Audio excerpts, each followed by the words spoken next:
नमस्ते राहुल जी। इत्तेफाक है कि आज 28 नवंबर है। 28 नवंबर 2018 को मध्य प्रदेश के चुनाव हुए थे। 56 सीटें बढ़ी थी, 4.6% वोट परसेंट बढ़ा था। उसके बाद सरकार नहीं संभाल पाए थे। आज 28 नवंबर है, एक मोमेंट दिख रहा है, एक मोमेंटम दिख रहा है भारत जोड़ो यात्रा से। इसको बरकरार रखना कैसे संभव हो पाए? भैया, मैं न्यूमरोलॉजी में तो बिलीव नहीं करता हूं, तो नंबर्स पे इन चीजों को मैं बेस नहीं करता हूं। बट मैं आपको यह कह सकता हूं कि कन्याकुमारी से मध्य प्रदेश तक जनता का प्यार, भरोसा, जनता की शक्ति इस यात्रा को मिली है। जब यात्रा शुरू हुई थी तो मीडिया ने कहा था केरला में तो यात्रा सक्सेसफुल रहेगी, मगर कर्नाटक में प्रॉब्लम आएगी।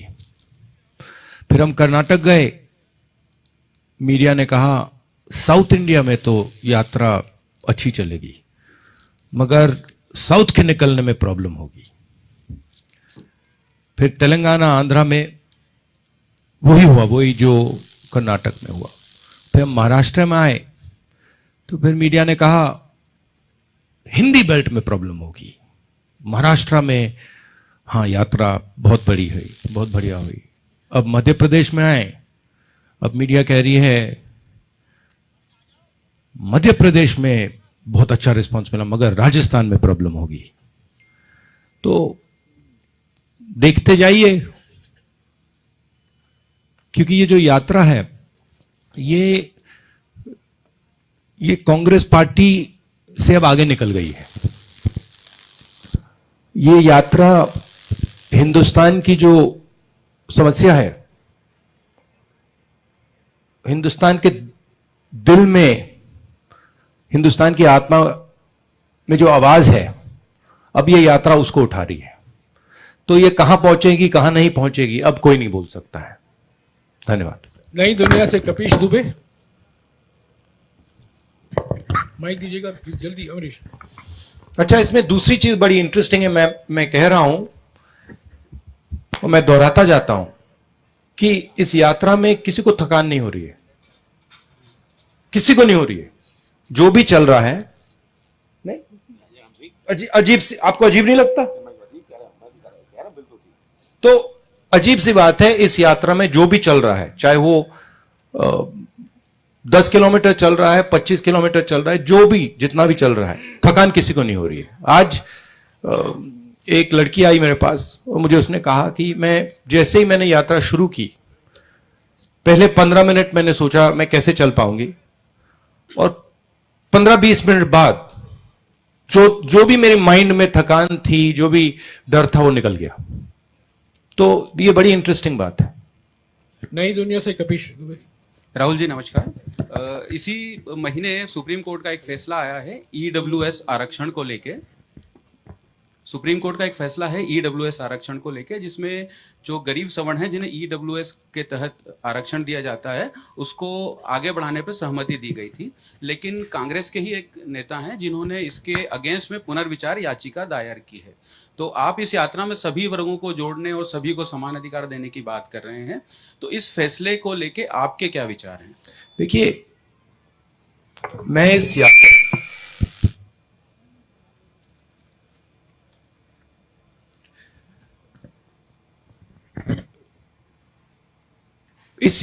यात्रा के क्लियर लक्ष्य है। मैं इस यात्रा को डिस्ट्रैक्ट नहीं करना चाहता हूं, ठीक है?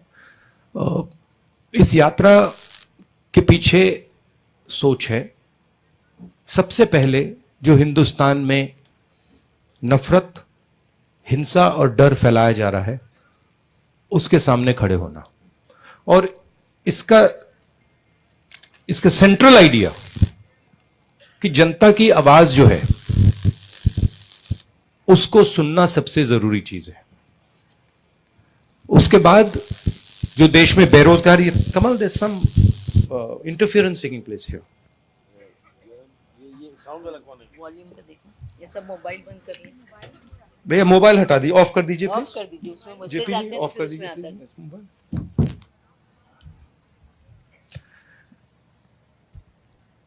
और ये यात्रा बेरोजगारी के खिलाफ और जो महंगाई बढ़ रही है उसके खिलाफ। मैं ज्यादा पॉलिटिकल मुद्दे इस यात्रा में रेज नहीं करना चाहता हूं और इस यात्रा को मैं डाइवर्ट नहीं करना चाहता हूं। जो जनता कह रही है और जो फीडबैक हमें मिल रहा है उसके बारे में हम आपसे जरूर बात कर रहे हैं। पत्रिका से गोविंद ठाकरे।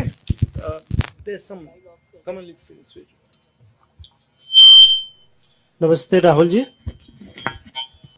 मेरा सवाल आपकी यात्रा से ही जुड़ा हुआ है। भैया फोन ऑफ कर दीजिए प्लीज, आपका भी वही कर रहा है।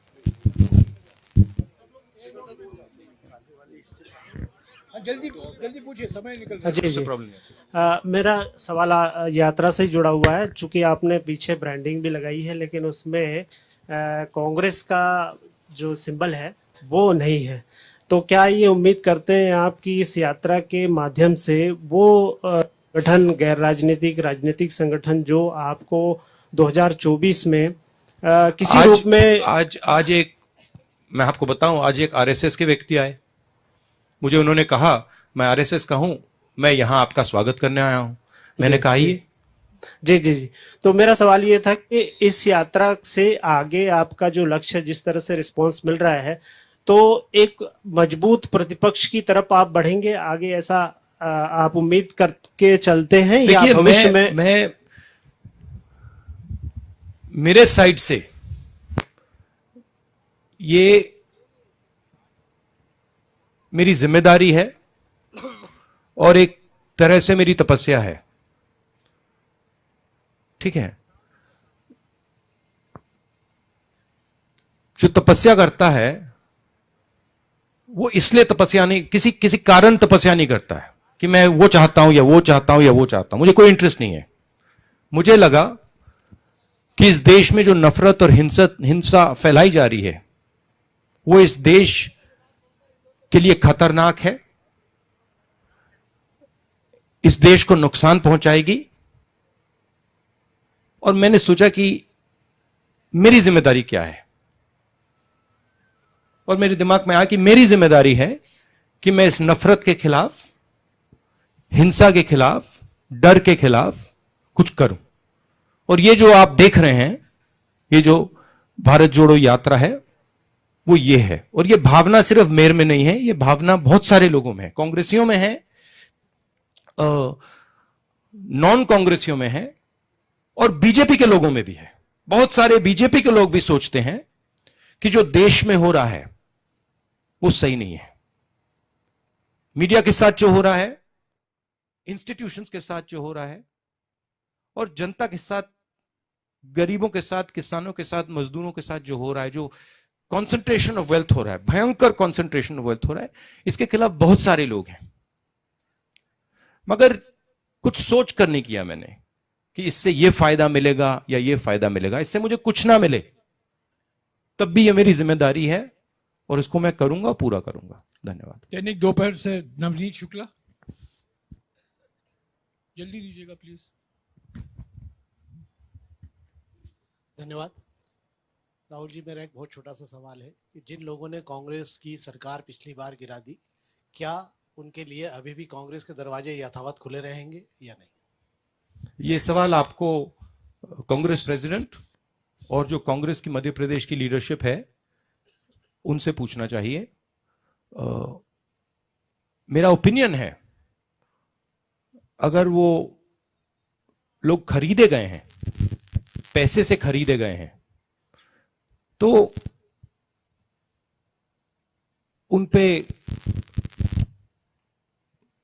कैसे कहा जाए, उन पर भरोसा नहीं करना चाहिए। टाइम्स ऑफ इंडिया से सागर चौक से। हेलो सर, योर मगर ये छोटा क्यों था? ये सवाल छोटा कैसे था? मैं सोच रहा था ये छोटा कैसे है। हाँ, मतलब इसको आप और लंबे तरीके से पूछ सकते थे। नहीं, आई अप्रिशिएट योर सेंसिटिविटी। आपकी जो सेंसिटिविटी है उसको अप्रिशिएट करता हूं मैं। नहीं नहीं, एक मिनट, एक सवाल का कोई सप्लीमेंट्री नहीं होगा प्लीज। हाँ जी, सागर चौक से please. Sir, purposes and aims of your yatra have been well conveyed because you have already told it multiple Sagar one times. Second please. हाँ. कोई वीडियो नहीं लेगा प्लीज, कोई फोटो नहीं लेगा, कोई रिकॉर्डिंग नहीं होगा प्लीज। आप अपना मोबाइल बंद कर दीजिएगा प्लीज। हाँ सागर। But as you have already completed something around 2,500 kilometers of yatra and through 7 states, and apart from the after this, what organizational changes you want to be made in your organization? Because second week of the December is very important. Your yatra gonna enter Rajasthan, and result of Himachal Pradesh, Gujarat will be delivered on 8th of December. So, what organizational changes you want to be made in organization? I don't think we've done 2,500 kilometers yet. I think we've done 2,000. Is that correct? I think we've done 2,000. And the spirit of the yatra is to make the country focus on the attempt to change its nature. This country has never been a fearful country. In its worst time, India has had much worse times than now. During the British, we had a much worse time. In its worst time, India was never a scared country. It was a brave country. And the people of India have a particular culture. And this culture is known all across the world. It is a culture of compassion, of respect, of affection. And this is our biggest strength. Nobody thinks that anger, hatred, arrogance are strengths of India. Nobody. You can go and ask anybody. You can ask किसी गांव वाले से पूछ लीजिए, अरबपति से पूछ लीजिए, अमेरिका के राष्ट्रपति से पूछ लीजिए, उनसे पूछिए भैया बताइए हिंदुस्तान की स्ट्रेंथ क्या है? करुणा, भाईचारा, म्यूचुअल रिस्पेक्ट। तो यात्रा का यह लक्ष्य है। आप इस बात को बिलीव नहीं करते हो, मगर इस यात्रा का लक्ष्य पॉलिटिकल नहीं है। इस यात्रा का लक्ष्य देश को याद दिलाना, इस देश की नेचर क्या है, इस देश की संस्कृति क्या है, इस देश का इतिहास क्या है, इस देश का डीएनए क्या है, यह है इस यात्रा का लक्ष्य। अब उसमें पॉलिटिकल रिपरकशंस हों तो होंगे, मगर जिस स्थिति पे आज हिंदुस्तान है, अगर हम इस रास्ते पे चलते गए तो देश को बहुत भयंकर नुकसान होने वाला है, इंटरनेशनल लेवल से और इंटरनली। इसलिए हमने ये यात्रा की है। आईबीसी से वत्सल श्रीवास्तव, नहीं please please, no I have explained to you. नहीं, what, repeat it please. IBC से विशाल श्रीवास्तव चलने के बाद क्या नहीं, I answered your question. I answered your question. No, I'll just, Jairam, give me a second. I answered your question. My answer to your question was, this yatra is aimed at sending a particular message across to the country. I am not thinking about anything other than completing this yatra and listening to the people of India while I'm walking this yatra. That's all I'm doing. Nothing else. I'm not thinking about Congress. I'm not thinking about organization. I'm not thinking about election. I'm not thinking about anything. This is, in my mind, this is tapasya. I'm not going to think about anything. This is my tapasya in my mind to stand up for the idea of India that is being attacked and destroyed. IBC से वत्सल श्रीवास्तव। राहुल जी नमस्कार। 2018 में आपकी सरकार बनी, यहाँ पे 15 महीने के बाद वो सरकार चली गई। परिस्थितियां बदली सर इस स्टेट की पॉलिटिकल पूरी तरीके से, और जब आप हिंदी हार्टलैंड में आ रहे थे तो क्या आपको उम्मीद थी कि इतना समर्थन या इतना उत्साह जो लोगों में मिला है आपको, वैसा मिल पाएगा यहाँ पे? मैं केरला से निकला तो मेरी माइंड में था कि भाई केरला को अब कोई नहीं हरा सकता। मतलब ये जो रिस्पांस मिला है केरला के बाद तो मिल ही नहीं सकता। महाराष्ट्र ने उनको गिरा दिया। और मैं सच बोलूं तो मुझे लग रहा है जो कल इंदौर में हुआ वो मैंने महाराष्ट्र में नहीं देखा। तो मुझे लग रहा है कि जो पब्लिक रिस्पांस मध्य प्रदेश में है वो बाकी स्टेटों से आगे है, ये मेरी फीलिंग है। और मध्य प्रदेश के लोगों के दिमाग में, माइंड में ये यात्रा बहुत गहरी घुस गई है। डिजियाना, एक मिनट, नहीं नहीं नहीं प्लीज, मैंने आपको बार बार समझाया, नो सप्लीमेंट्री। डिजियाना से अरविंद तिवारी, जल्दी बोलिए। नहीं प्लीज बैठिए प्लीज। राहुल जी मैं आपसे गुजारिश करूंगा प्लीज सप्लीमेंट्री मत लीजिएगा। ओके। अरविंद तिवारी।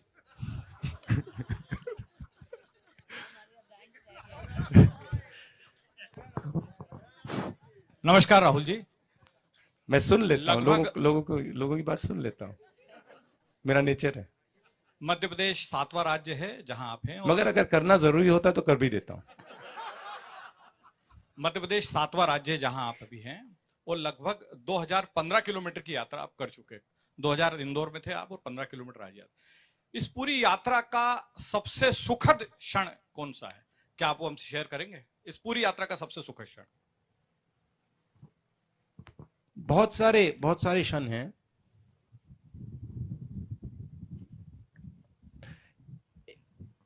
एक नहीं कह सकता हूं।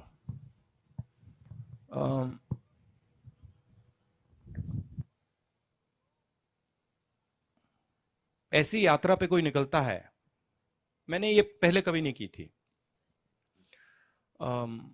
छोटा काम नहीं है, तो पहले निकलते हैं, पहले 5-10 दिन बाद पता लगता है कि भाई 3700 किलोमीटर चलने हैं। बीच में मेरे घुटने में दर्द होना शुरू हो गया। मेरी पुरानी इंजरी थी, पहले ठीक हो गई थी, वो थोड़ी डिस्टर्ब हो गई, तो काफी मुझ में डिस्कंफर्ट था, डर था कि भाई ये चल पाऊंगा या नहीं। और फिर आस्ते आस्ते उस डर का सामना किया कि भाई चलना पड़ेगा, सवाल ही नहीं उठता। तो वैसे क्षण अच्छे होते हैं कि आपको कोई चीज डिस्टर्ब कर रही है और आपने उसको आप अडेप्ट कर गए, तो अच्छा लगता है। एक बार मैं ये नहीं कहूंगा कि ये सबसे अच्छा क्षण था, क्योंकि बहुत सारे थे, मगर जब आपने सवाल पूछा वो ये क्षण याद आया कि मेरे पैर में काफी दर्द, घुटने में काफी दर्द हो रहा था, मैं चल रहा था और बहुत सारे लोग मेरे से बात कर रहे थे। धक्का लगता है, ऐसे धक्का लगता है, तो जब धक्का लगता है तो चोट लगती है। तो मैं कहता रहता हूं थोड़ा आप साइड में चलिए, मतलब ऐसे कहता हूं। ज्यादातर लोग मानते नहीं हैं, बट मैं कहता रहता हूं। तो फिर एक छोटी सी लड़की आई, मुझे याद नहीं कहां था, कर्नाटक में था या केरल में था। एक छोटी सी लड़की आई और मुझे काफी दर्द हो रहा था उस टाइम। तो वो आई और वो साइड में चल रही थी। मैंने नोटिस किया वो मेरे अंदर नहीं आ रही थी, मतलब वो बाकी लोग सब ऐसे आ रहे थे, वो थोड़ा दूर चल रही थी, मैंने नोटिस किया। फिर उसने चिट्ठी निकाली और उसने कहा देखो ये आप पढ़ लीजिए।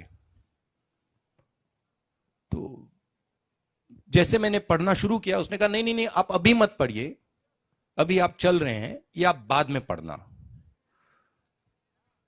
तो फिर मैं चल रहा था, वो चली गई। फिर मैंने वो चिट्ठी, थोड़ी देर बाद मैंने सोचा देखो मैं देख ही लेता हूं क्या है उसमें, क्योंकि जिस भावना से उसने मुझे बोला, छोटी सी लड़की थी, शायद 6 साल की 7 साल की लड़की, जिस भावना से उसने मुझे बोला मुझे अच्छा लगा कि ये इसमें कुछ है। तो फिर मैंने खोला, तो फिर उसमें लिखा था कि देखिए आप ये मत सोचो कि आप अकेले चल रहे हो, मैं आपके साथ चल रही हूं। मैं चल नहीं पा रही हूं क्योंकि मेरे माता पिता मुझे चलने नहीं दे रहे हैं, मगर मैं आपके साथ चल रही हूं। तो वो मुझे बहुत अच्छा लगा। उदाहरण है, और एक छोटा सा उदाहरण है, ऐसे मैं आपको मतलब हजारों उदाहरण दे सकता हूं, ये पहले आया माइंड में।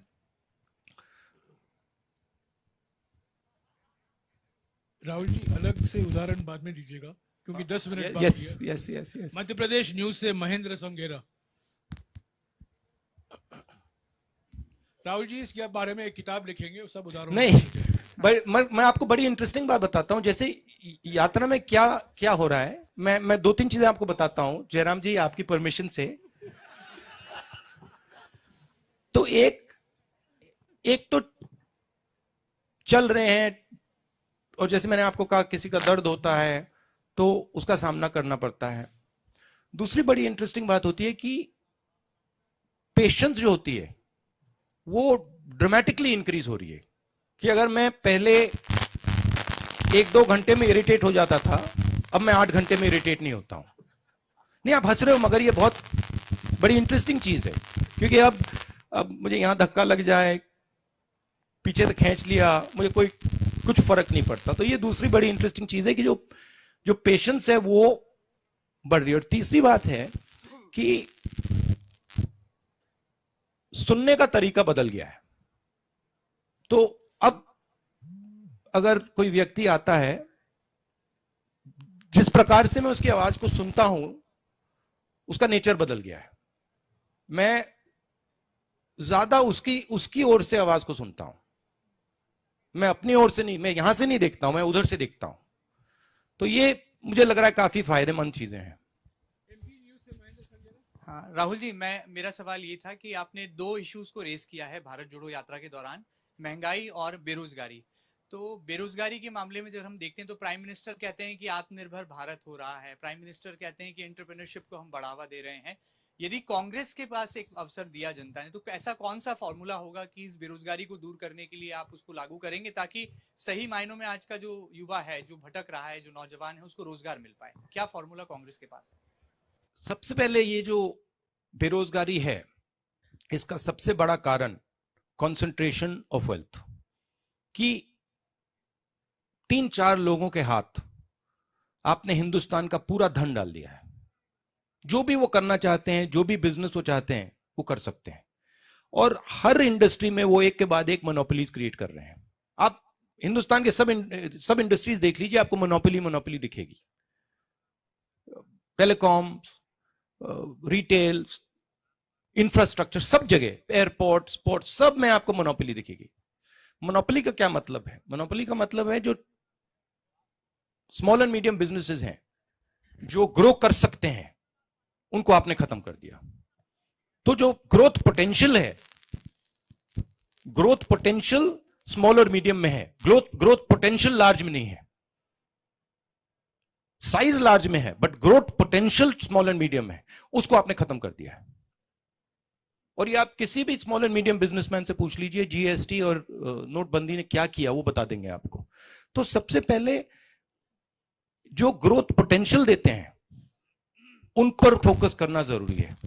दूसरी बात, जो इस देश का फाउंडेशन है, जो इस देश की नींव है, जो किसान हैं, उनको बिल्कुल छोड़ दिया है।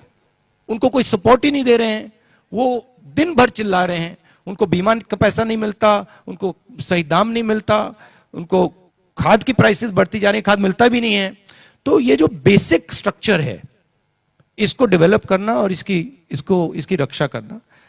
दूसरी बात, जो ब्लेटेंट प्राइवेटाइजेशन हो रहा है इंडस्ट्री का, स्कूल्स का, कॉलेजेस का, यूनिवर्सिटीज का, हॉस्पिटल्स का,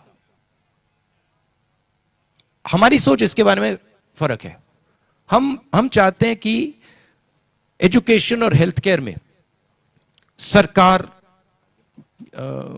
भाग ले, कि ये सरकार की जिम्मेदारी है, ये किसी मतलब बिजनेसमैन की जिम्मेदारी नहीं है। वो जरूर अगर करना चाहे कर सकते हैं, बट जो मेन एजुकेशन का सिस्टम हो, जो मेन हेल्थ केयर का सिस्टम हो, उसमें सरकार जनता की मदद करे, सरकार जनता को सपोर्ट करे। इसका मतलब उसमें ज्यादा पैसा डाले, ठीक है।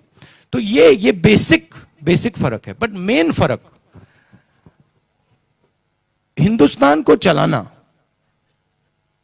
एक डायनामिक काम है और उसमें सबसे जरूरी काम जनता के दिल में क्या है, चाहती क्या है,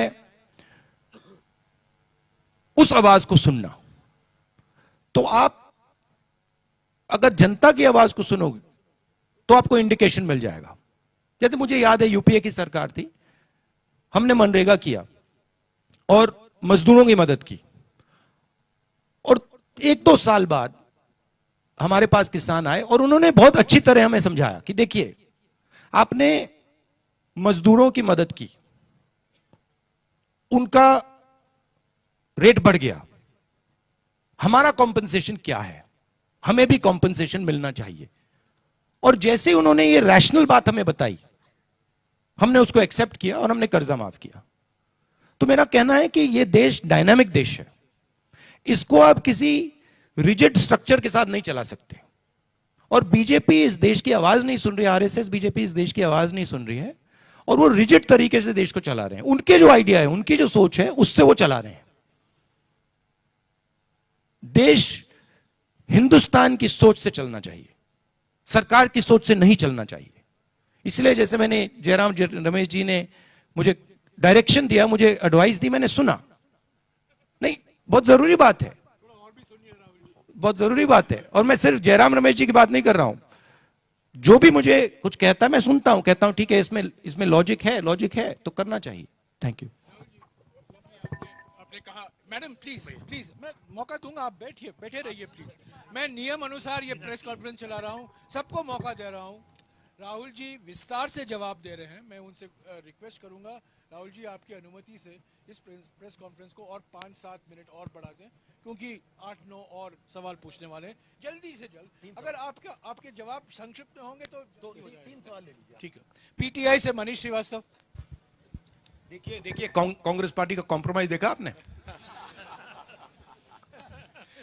नमस्कार। ये वहां नहीं होता। सबसे पहले वहां पे तो सवाल एक भी नहीं पूछा जाएगा, मतलब चांस ही नहीं है। नमस्कार राहुल जी।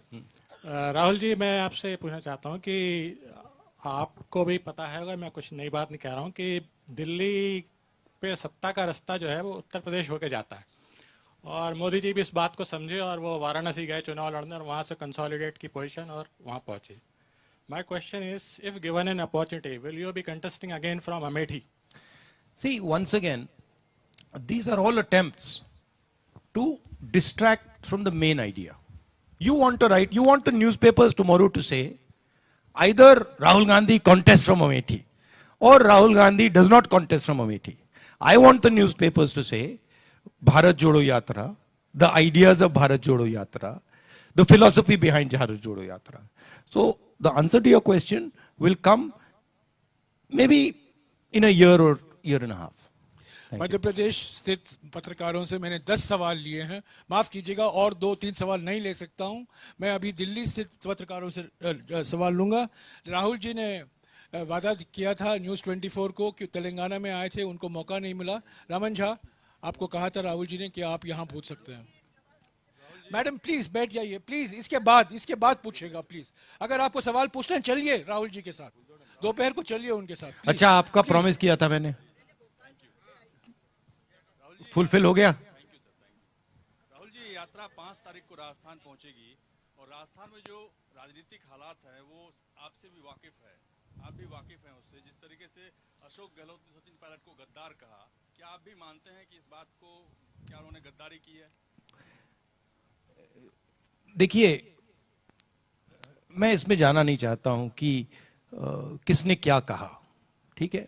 ये दोनों नेता कांग्रेस पार्टी के एसेट्स हैं, मगर मैं आपको एक बात की गारंटी दे सकता हूं कि भारत जोड़ो यात्रा पर इसका कोई असर नहीं पड़ने वाला है। सुप्रिया भारद्वाज, आज तक। सर, मेरा सवाल ये है कि आपने जब भट्टा परसौल से शुरुआत करी थी, तब से जो है आप पे पर्सनल टैक्स होते जा रहे हैं, और जब से भारत जोड़ो यात्रा शुरू हुई है, आप कह रहे हैं सभाएं पॉलिटिकल प्लेटफॉर्म नहीं है, हम तो पूरा भारत जोड़ने आए हैं। कभी आपकी शर्ट को, कभी आपके कंटेनर्स को लेके, अब तो बात बियर्ड से लेके और भी चीज़ों तक पहुंच चुके हैं। इसको जो लगातार हमला हो रहा है, इसको आप कैसे देखते हैं, स्पेशली उस समय जब आप कह रहे हैं कि सभी लोग आए, नॉन पॉलिटिकल है, और दूसरी तरफ जहाँ पे रिगरसली, कंटिन्यूसली हर चीज पे जो है, माइन्यूटली नहीं बल्कि मैसिव लेवल पे पर्सनल अटैक्स हो रहे हैं।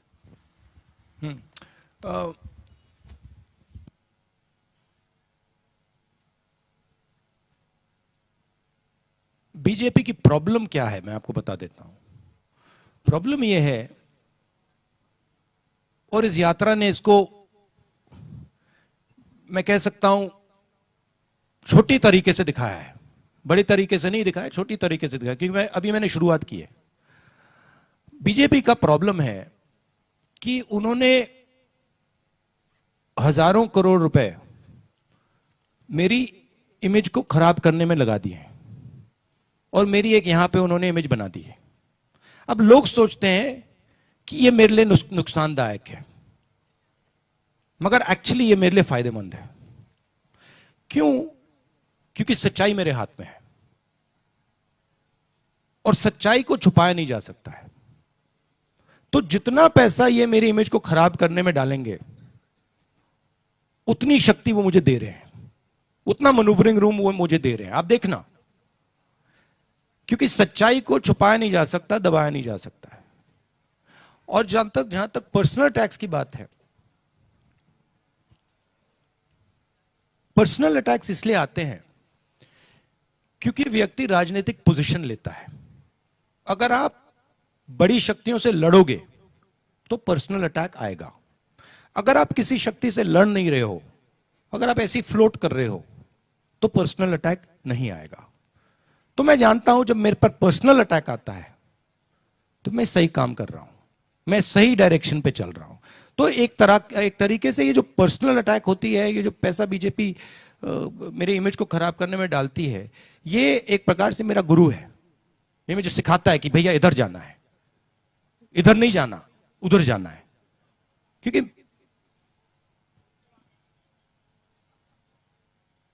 लड़ाई क्या है? लड़ाई जो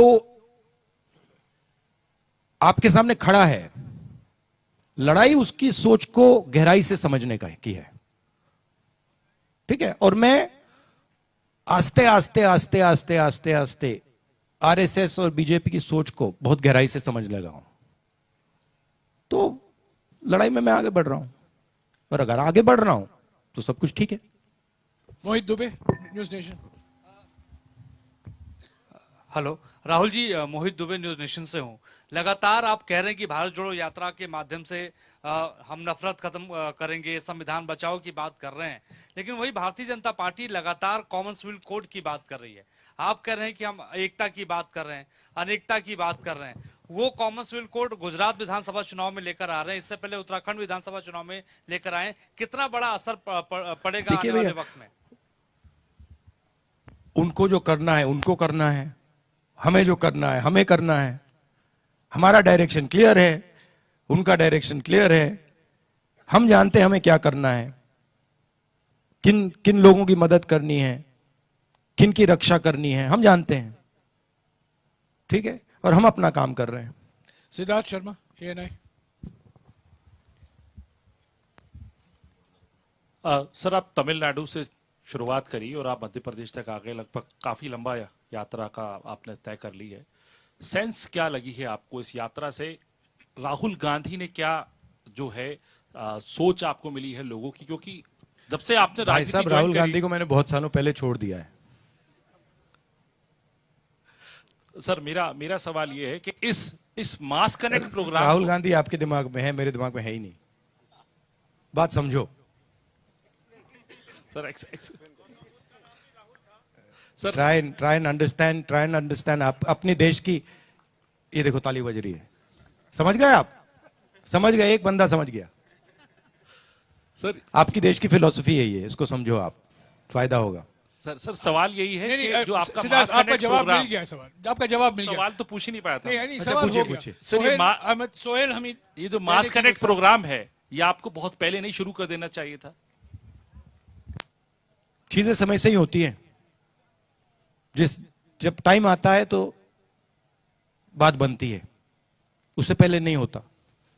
मैंने सोचा था, सबसे पहले मैंने यह यात्रा, जब मैं एग्जैक्टली याद नहीं, बट 25-26 साल का था, फिर मैंने इसकी, जयराम जी को भी नहीं मालूम, मगर इसकी मैंने डिटेल्ड प्लानिंग 1 साल पहले की थी।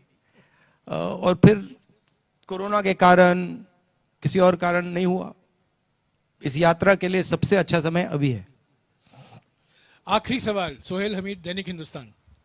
यादव राहुल जी, मेरा आपसे सवाल ये है कि आज जैसा इन्होंने सवाल पूछा कि राहुल गांधी कितने बदले हैं, तो मैं यही सवाल पूछना आपसे चाह रहा था कि सार्वजनिक जीवन में क्या बदलाव आएगा आपके इस यात्रा के बाद? नहीं, देखिए, हर जीव बस बदलता ही रहता है। सिर्फ आरएसएस के लोग सोचते हैं कि जीव बदलता नहीं है, मगर अगर आप देखें तो हर जीव सीखता है, बदलता है, समझता है, नहीं समझता है, तो ये तो कांस्टेंट प्रोसेस है। इसको इम्परमानेंस कहते हैं।